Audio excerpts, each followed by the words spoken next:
I want to ask you, you served as Afghanistan's youngest female mayor, but what made you run for mayor in the first place? Thank you so much. Actually, first of all, I think if you believe yourself, if you believe you're doing right, doesn't matter what and how, you will definitely follow your path. Secondly, it's about your work will make changes, and you believe that it's something that the people will definitely defend it and want it. And especially in my country, I believe that the people of my country are really terrified by men's leadership. So I thought they need women leaders to prove them that they can be changed. They can change so many things if they have the opportunity. So I want to clear up a little bit of confusion here. It's widely reported that you were 26 when you became mayor, becoming the youngest, but actually you were 24, right? Yeah, actually I'm born of 1994, 25 September 1994, but due to the Afghanistan's educational law and procedures, you have to be at least 17 to go to university entrance exam. But I was 15 when I graduated from school, so I had to have my national ID card by 17 years old, because in most of Asian countries, and countries like Afghanistan, you don't need to have a birth certificate exactly, like you can have a date and have your national ID card. So I did like that, and I was 24 when I got appointed, and I am right now 27, and but it feels great, when people think I'm 30, I have something in my heart that, no man, I'm 28. Well, you were even younger than most people thought you were, which is even maybe more admirable. But, so you're 24 years old, and you turn up, you want to go to work. It took you 10 months before you were actually able to take up your appointment as mayor. And we heard how there were locals who were protesting, throwing stones at you, trying to kill you. And you're 24 years old. Weren't you scared? Actually, we have a normal saying in our language, like kind of phrase, that if you are turning round around a big problem and you're just witnessing it from so far away and not hugging it, then that really hurts you. But if you hug it, then that's something that you are able to control it somehow. So I think for me, the problems started more before that. While going to school, I was injured 4 times in the cases of several attacks that were happening on my way to school, to different offices, governmental places, and I was injured. Attacks against you specifically? No, not me, but it was like public attacks and stuff happening, but I was injured. So for me, it was like not new. And most importantly, to risk your life for something that you believe that really works, I don't think it's something worse. And most importantly, that I believe always, we are born to die someday. It's the fact of their life and the reality of the world and the life is. But it's more better to die in a battlefield for exact human causes, for human causes, for the world perfect causes, than dying in a bed in a hospital. I always believe on that. But at the same time, living for a cause always makes you champion, but dying for a cause will make you part of memory and history. I don't want to be part of memory and history for a long time. I'm not trying to be so selfish, but yeah, I want to make people believe on their powers and see if they try, they can definitely do. So taking this risk was like something that I thought it's needed. We need to show something different. And indeed you did. You took up your appointment despite the intimidation, you turned up and you served as mayor for 2.5 years. What are some of your proudest achievements of your time as mayor? Actually, on 26th February, just a few days ago, a month ago, I was back home to Kabul after fleeing on August. Going there, I went to a far-from village. And there I had a meeting with the elders of this village. And the elders were waiting 2-3 days for meeting me in that village. While I believe these men were never sitting with their wives and mothers and daughters to talk to them, but they were waiting for me to talk to me. When I went and sat with them and started talking to them, they were asking me to help them for building a high school building for girls in their village. And it was seriously amazing for me that one of them were telling me that we want our daughters as well to become like you so she can help her family and the rest her villagers. So I think this was what I won. I think this is the achievement. I believe this is the achievement. Secondly, to exactly make changes in the mentality of those people who I was working in municipality office. For starting, they were abandoning me and recognizing me. But later on, they were the one, the day I left my office at 9 June 2021, I left the municipality office. Trust me, people were crying. I have the videos and all. And this was, I think, this was the moment that they were believing women leaders. And I think that change worth any kind of risk. That is incredible. Men went from trying to kill you or stone you, or at least, even the nonviolent ones were protesting, and now they're asking for your help. I just want to clarify, the people who were asking you for help were not part of the government. Actually, the ones who were protesting against me, they were from local government, they were from central government, and like one of the guys who was the key person for this protest, his brother was advisor to president. And he himself was working with a peace negotiation ministry. There was a ministry for peace. And the same time, these protesters was being fed by former acting mayor, the one who couldn't succeed with competition with me. So he was feeding these guys by money. And at the same time, the governor of the province himself. So yeah, too many people were involved. So you mentioned you went back to Afghanistan in February.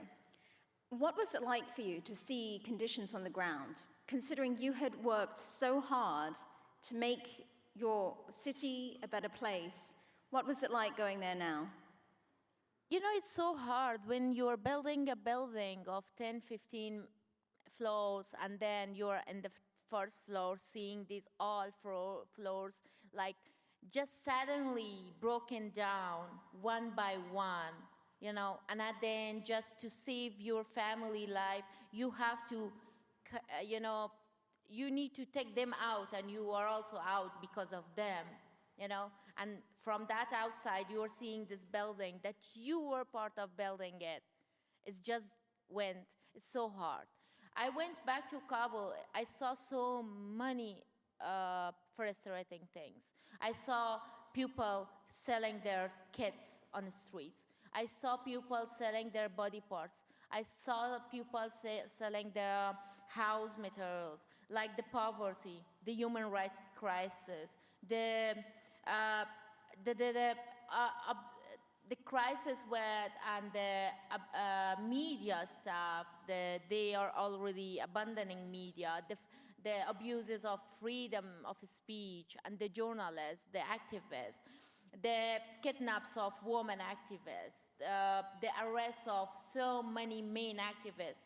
As of them, like example, Azim Azimi, the guy who was protesting against Pakistan's interferences in my country. He was taken to prison by Taliban, and he is a cell mess, and we don't know about whereabouts of him.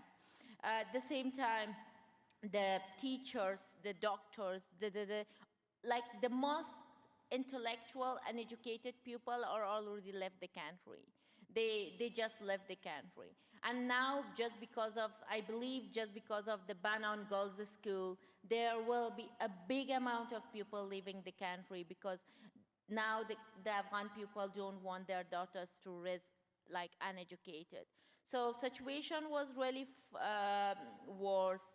The public services offices were closed. They were not able to function. Government is not totally functioning. The genocide, the brutally killings, the kidnaps, like everything is happening in that country. But it's not coming out because there's no media focus in Afghanistan right now. And the ones who are inside the country, they are also in control of the Taliban, and they are also having the bans, like ban on media. Media, TVs and radios are not allowed to publish women's song. They are not allowed to play music. They are not allowed to have free speeches.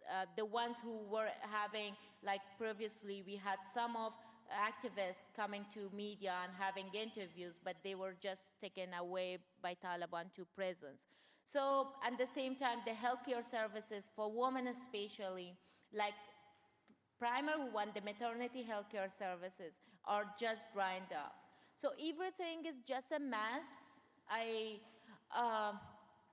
I was seriously, I saw girls going to university, to Kabul University, the day after when I went to Kabul. But this, but I was so happy for that, It was a great thing happening to me, seeing that. But just in the corner of that, I saw a big amount of women sitting just nearby a bakery, and they were begging just for one bread. And a big amount, like 30, 40 women. And this is like heartbreaking. We are, as I said, I'm just witnessing the broken type of my dreams. There are some people who've applauded you for going back, but there are some people who have criticized you, saying that you are whitewashing the Taliban, you're legitimizing them by having gone back. What do you say to your critics? First of all, I don't think I would have something special for those, because I think, I believe if you know nothing and you're making a statement, this is always like, because of your immaturity and because of your down level of knowledge and personality. So I think with that level people, I don't really make myself in trouble to talk to them or give them an answer. But yeah, I will definitely say two words. First, the ones who are criticizing my life, my personality, the attacks on me, the attacks on my dad, and all the murder of my dad and everything around my life, please wear my shoes and walk my way, just for one day. If you dare, I would definitely answer all your words. Secondly, I think, I went back to Afghanistan. I risked my life. It was not easy. I risked my life, and I'm not sure anyone is ready to do it that way I did. But I went there, I worked so well, the news is out, there is like, I always say, if anyone is having the proof of me making deal with Taliban or whitewashing the Taliban, okay, come forward. I'm so brave than so many men of my country. I will definitely make myself to be accountable for you, but if not like that, I'm definitely sure. The word no, I'm not afraid of death. So when I'm not afraid of death, whatever is coming next, I will put the judgment in front of the world's people. If anyone thinks I can be taken accountable, definitely I will be. You are certainly very brave. You've been such a role model. You've done so much in terms of really paving the way for women when they said it couldn't be done. If the Taliban were to now reach out to you and offer you a job in government, would you take it? I never worked for a person in government. Some of my criticizers are putting like Zarifa Ghafari was former president's team's member, so that's why now she's somehow she went to Kabul to lobby for Taliban. But man, if I was a team member for president, then I was not having 9 months in trouble with my own entrance to my office, the office that I wanted, with competing with 138 candidates for that position. It was hard, I wanted, but still I wasn't able to get in. So it means that I never went for any especially governmental system. I worked as a mayor previously in government to serve my people and to be the voice of my people, especially to prove women's power and leadership. And if right now also, if the people of my country next time, whenever we have a legitimate, properly, equally, well-qualified and a well-settled government in Afghanistan, and then the people of my country, in particular women, wants me to be their voices inside the government, why not? I would love to do it, but right now I have nothing in my mind for that, because I think I just need some time to at least get free and relieved with the horrors that happened to me by working inside the government, especially the loss of my dad. I think I need a bit longer time to come over this pain and then once again get ready for that at all. But it's not like you're stopping work. You still have a humanitarian foundation that you're using, and you're actually using this now to help women in your country. Tell people a little bit about what you're doing there. During my master's degree education in India, I just founded in 2014 an organization in Afghanistan. That organization called Assistance and Promotion for Afghan Women Organization, where the focus goal is education, self-empowerment, and newly we added the healthcare services as well within this. So after founding this organization, I had some staff by my own, and then I went to governmental offices, and then I couldn't follow up with the organization. The day I fled from Afghanistan on 22nd August, I really reached Germany. It was the first ever thing on my mind to start back this organization, because I thought this is the most important thing that I can do.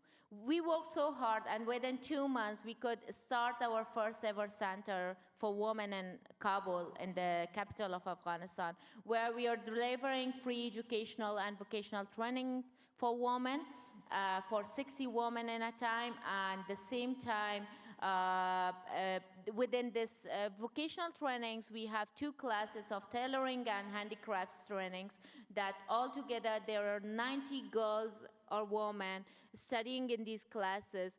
And we have a free maternity healthcare services center where we are delivering free maternity healthcare services from medicine to laboratory checkup, ultrasound, doctor checkups, and everything for free. And I'm so happy that within first 2 months, we could treat more than 800 needy women on this free maternity health care center. I did this by the money or the donations comes for these activities.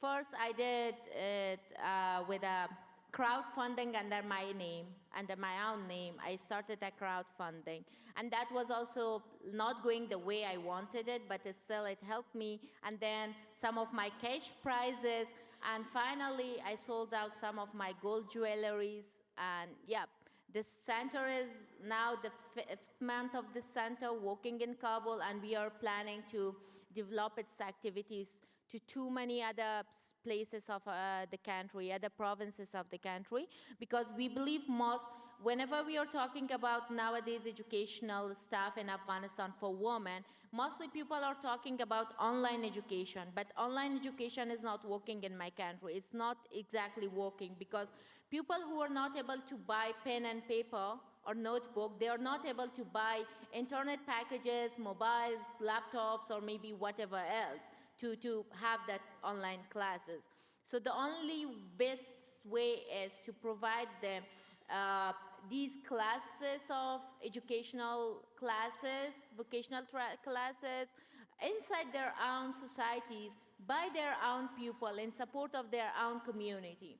So this is what we are doing in Kabul, and this is also why I started, because after being in Germany, I started learning and researching about situation.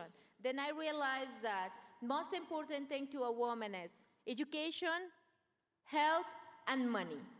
If you're a self-financed woman, then you have all your rights guaranteed. If you are educated, then you have everything already knowing about what you want. And then finally, if you are fine, your health is okay, you have your health facilities and services in your reach, then definitely you are a proper human being to fight for anything around you. So we started these centers now, and at the same time we are providing 8 packages of food packages to widow women, and most focus of my life is widow women because I am a daughter of a widow. My mom is, but my mom had me at least as a elder daughter to take care of the rest sibling and my mom. But there are so many more widow in my country, millions of widow in my country that have no one. So I think it will be great if I could do something for them. It's absolutely great. You are such a role model to so many young women inside Afghanistan, the ones who can't go to school, the ones who can, the ones who are now going to some of your centers, but also to other women all over the world for your courage and what you've done. What is your message to all of those young girls who are looking up to you and looking to you for some direction today? First of all, before making my statement on this question, I'm really sorry to all men sitting in this room, and all the ones who are listening me online. With due respect, with all good men of the world, in my country, I'm also the daughter of a man who was badly proud of me and who was really, really like, he was always telling me that you are my prayer, you're the only prayer of my life that God accepted. So I'm so proud of being such a man's daughter, but still, I mostly believe, as a woman, as a girl, as a daughter, that we need to first believe ourselves, promote ourselves, educate ourselves, and let's be and learn and try to get the position of leadership of our own society and communities. Let's be the leaders of our communities. Because I think the world and the people of the world and the countries are tired of this horrible politics, horrible decision, horrible leadership, horrible ideas, and everything of main leader of our communities. This is the only thing I wish I could have it, at least for, if my daughter comes next, this is like the wish for me. If I have a daughter next time, or maybe in future, I really want to see into her eyes with so proud and tell her that, girl, the rights that you are enjoying it now, I was the fighter for that. And train her to be a leader. If you have your daughters, train them as a leaders. Train them, teach them, and make them learn. Because the world needs peace, the world needs love, the world needs courage, the world needs humans. And let's teach our people, our daughters, at least, to be that. And I think with this stuff, we women are so good on that, because we women were not terrorists. We women were not part of destroying the world. We women, at least in my country, women are not Taliban, women are not Daesh, women are not Mujahideen. Women did nothing to that country. And there are so many more examples around the world. So let's be the leaders of your countries, your communities, and take the lead before humanity dies and humanity feel ashamed of us as a human being. Do you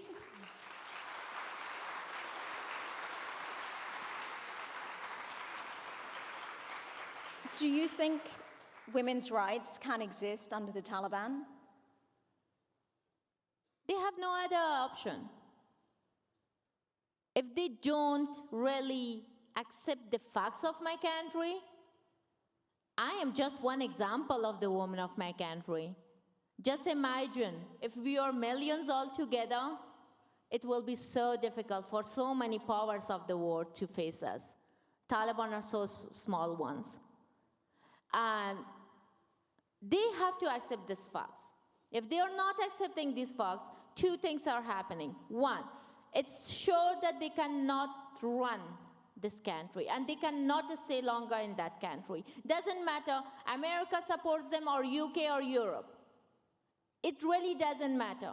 This time, they will be kicked off, if, like, in a very bad way that they will never be able to return back, if they are not accepting the facts of the country. And the women of that country are the greatest facts of this country. The greatest fact of this country. And secondly, they are paving to another civil war in my country. But we women, I think there are so many more Zarifas, million Zarifas in my country, who are terrified with the death of their beloved ones, who are still not able to forget the feel, the pain, the shout, the cries of their sibling, their moms, their loved ones. When my dad died, when they murdered my dad, I was in office, and it was like about 15 days I wasn't able, because of security staff, coming home. And then when I was on my way coming home, I received this call that they shot my dad. And I called my mom, is he alive? And the only thing was, no, he's not. And do you know, going to hospital, I wanted to go and hug him so tight. Doesn't matter he's alive or not. But I wasn't able to do that, because I just got that if I'm doing that, then no one is here to take care of my mom and my sibling. So, you know, I was trying to show off how brave I am while I was broken into pieces inside me, because now anymore I didn't have that person who was proudly standing by my side and saying, doesn't matter who really attacks you, just go bravely, I trust you. And I think there's more money millions like me in that country. We know what the pain of war is. We know how horrible it is. And then by knowing that, I think we are not allowing another one in my country. We have these horrific pictures of Kabul airport on social media and on news, where people were fleeing down from planes like birds. They were human beings. They were not birds. We had this river, a small river in front of the airport gate, which was full of blood, and the photos are still in social and in Google and everywhere. The river of blood, we were listening and hearing and reading it on books and stories, but I saw it in my country in 2021. It's horrible. We know what exactly is this horrific terror, war, a stupid decision of stupid leaders of the world. So we are not allowing this happen to our country once again. That's why I'm really not afraid of what Taliban are doing. They're just like they're just making ready, like taking ready, or maybe maybe celebrating day by day their own deaths. That's it. Ladies and gentlemen, please stand to congratulate Zarifa Ghafari.